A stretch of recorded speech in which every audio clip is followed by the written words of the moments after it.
हरिओम. पातंजली योगसूत्रे, योगदासांचे प्रवचन.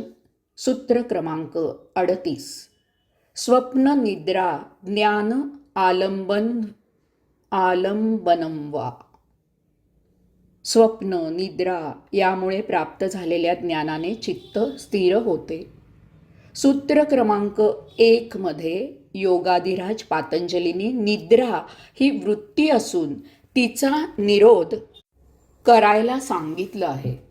ही निद्रावृत्ती योगसाधनेत व्यत्यय आणणारी असल्यामुळे तिचा निरोध करायचा आहे. या सूत्रात जी निद्रा अपेक्षित आहे ती शरीराला आवश्यक उपयुक्त विश्रांतीसाठी घ्यावी लागणारी आहे. तिचा योगसाधनेत निरोध न करता उपयोग करायचा आहे. निद्रा आणि त्यावेळी पडणारं स्वप्न हे ज्ञानाधिष्ठित असेल तर मन स्थिर होतं. योगसाधनेला ते उपयुक्त होतं. झोपेत स्वप्न पाहताना जर जागृत अवस्था टिकवता आली तर त्या अवस्थेत पडणारी स्वप्न ज्ञान देणारी असतात. जागेपणी जर आपल्याला जगात वावरताना व्यवहार करताना जागृत अवस्था टिकवता आली तर झोपेतही आपण जागृत अवस्था टिकवू शकतो. यासाठी दररोज काम करताना किंवा न करताना विपश्यना साधता आली पाहिजे. यासाठी माझे योग साधना हे पुस्तक जिज्ञासूंनी जरूर वाचावे. झोपेत स्वप्न पडतात, परंतु ही स्वप्न मनी दिसे ते स्वप्नी दिसे अशा स्वरूपाची असतात. बंडूची कचेरीत वरिष्ठ भरपूर कान उघडणी करतो. त्याला वाटेल तसा यथेच्छ बोलतो. रात्री बंडूच्या स्वप्नात तो वरिष्ठ येतो आणि गयावया करून माफी मागतो. अशा स्वप्नांचा योग साधनेसाठी उपयोग नसतो. स्वप्न 5 प्रकारची असतात. 1. निरर्थक, लगेचच विसरून जायच्या लायकीची स्वप्न पडतात. जवळजवळ 90% स्वप्न ही अशी लक्ष न देण्याच्या लायकीची असतात. 2. काही स्वप्न आपली न शमलेली गरज भागवणारी असतात.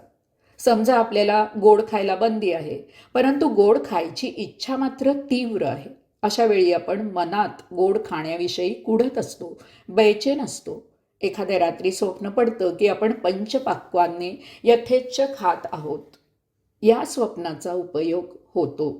मनातील गोड खाण्याविषयीची बेचैनी दूर होते. 3. स्वप्नात ज्ञान प्राप्त होते. सतत एखाद्या विषयी आपल्याला जाणून घ्यायची अति तीव्र इच्छा असते, परंतु त्याचे कोडे मात्र उलगडत नसते. अशा वेळी आपण त्या ज्ञानासाठी सतत जागृत अवस्थेत असतो. दिवसा आणि रात्रीसुद्धा ही जागृत अवस्थेत टिकून असते. या अवस्थेत झोपेत आपल्याला ते कोडे उलगडते.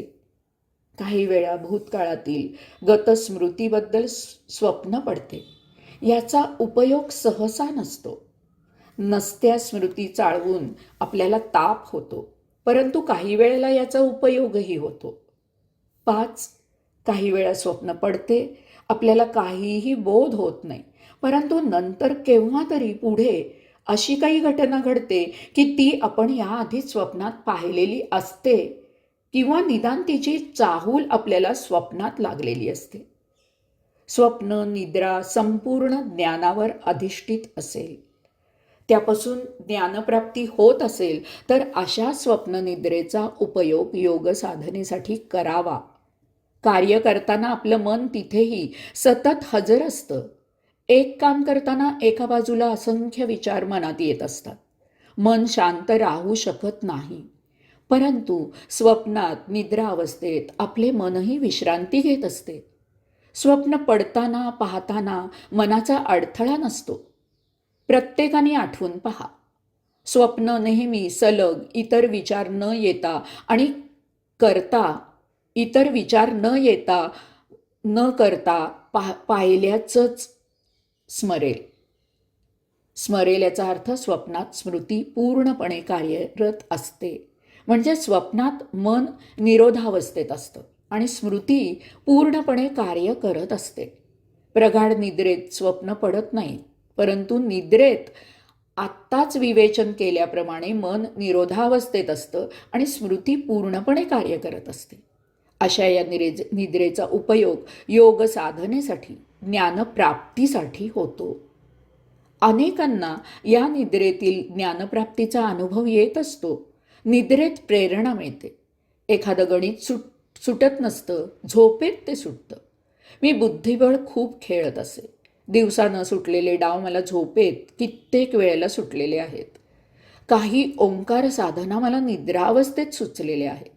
ही निद्रावस्था जोपासावी, त्याचा ध्यान साधनेला उपयोग होतो. अशा निद्रेसाठी शुद्ध आचरणाची साथ द्यावी. हरिओम.